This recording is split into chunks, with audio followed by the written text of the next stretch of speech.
আমি তোকে একটু বকাবকি করলাম বলে তুই আমাকে বিষ খেয়ে মেরে দিলি পুষ্প। যেমন কর্ম তেমন ফল। তুমি আমাকে এইরকম অপমান করেছো। বৌদি চা খাবে? তোর সাথে আমার কিছু কথা আছে, তুই বস। কি কথা?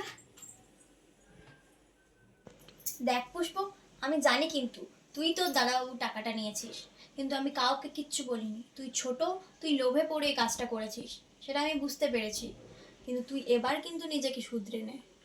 দেখো, আমি কিন্তু টাকাটা চুরি করিনি। তুমি তো আমাকে টাকাটা রাখতে দিয়েছিলে, তাই আমি রেখেছিলাম।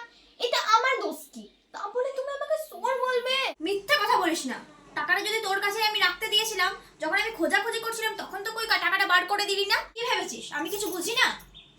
তুমি কিন্তু আমাকে ভুল বুঝছো। আমি এরকম কিছু কাজ করিনি। বেশ, আমি চললাম। পুষ্প শোন, পুষ্প নিজের ভুলটা শুধরে নে। কেন অযথা টাকাটাকি করছিস?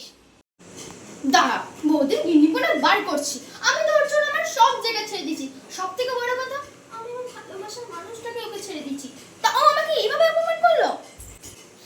পুষ্প সব সহ্য করতে পারে, কিন্তু নিজের অপমান সহ্য করতে পারে না।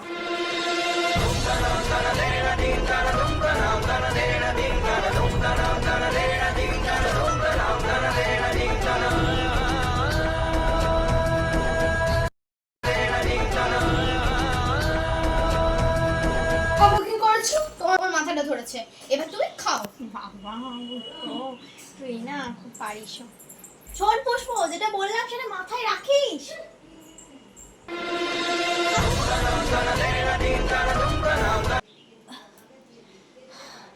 আমি তোকে একটু বকাবকি করলাম বলে তুই আমাকে বিষ খেয়ে মেরে দিলি পুষ্প।